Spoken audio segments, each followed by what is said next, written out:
Hello everyone and welcome to the latest Jargus Ranger Review. This week we'll be looking at the 8th episode of Megaforce, Robo.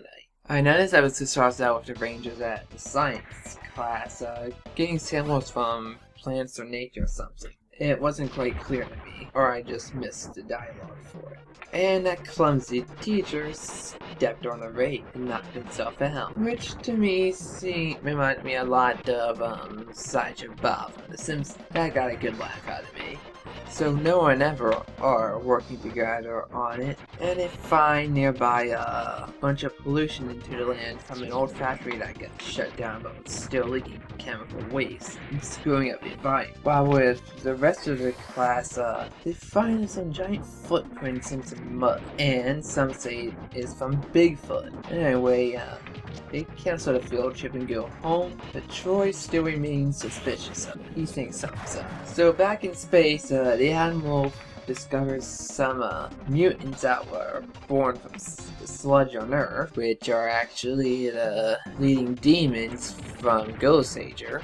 Guess they're combining both arcs into one now, and that's pretty interesting. I could see that working out, and sends Rock there to convince him to be allies. So he does, and they succeed. And back at school, Jake was finally able to sneak in about to go on a sort of date with Gia, like he's been wanting since episode 1. But then Gosei sent off the alarm that sums up, and that was the end of him. So he got cop blocked once more, but he came so close this time. Keep trying, buddy. So when the Rangers arrive, they find an armadillo that can, I think it's an armadillo, looks some sort of similar reptile, called Hisser, that can dig underground and attack. Turns out it's one of these mutants, and the leadership of them is with two of them. I didn't quite get the name, but they're the two leading demons from Ghost Ranger. One of them is sort of like a jellyfish, and all the Rangers' attacks bounce off him. And the other is pretty heavy and left his Bigfoot footprints earlier,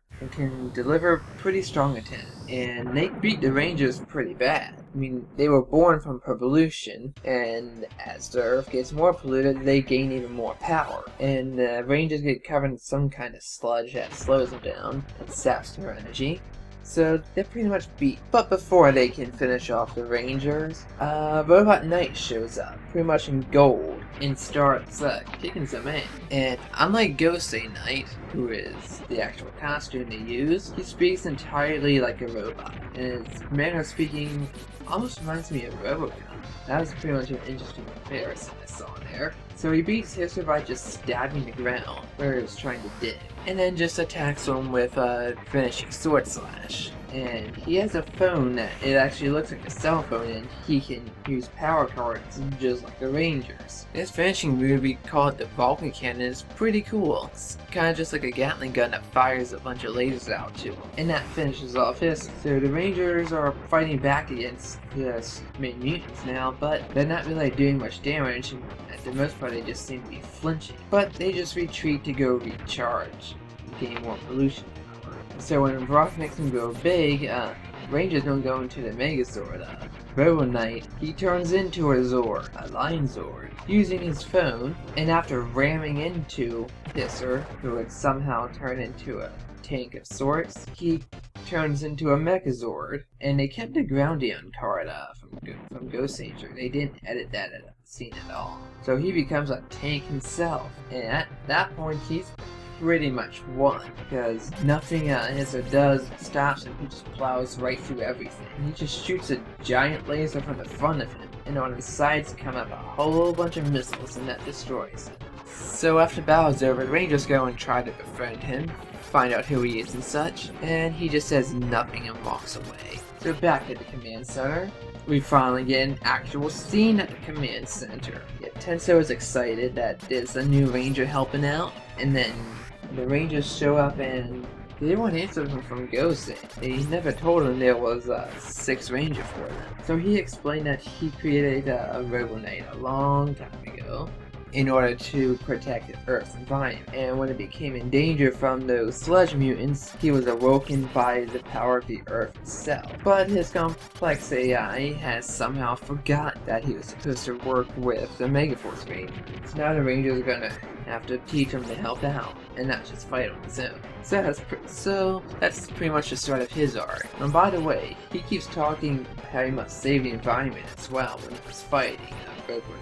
And so pretty much, he's a RoboCop Captain Planet. That's what he is in this. Well, at least he seems less bland than he did in Ghost Ranger, so that's a plus right there. Overall, this is a really good episode. I mean, it has a nice environmentalism message that can hit home pretty well, and it has like a second faction of villains who are partnering with our current set as well.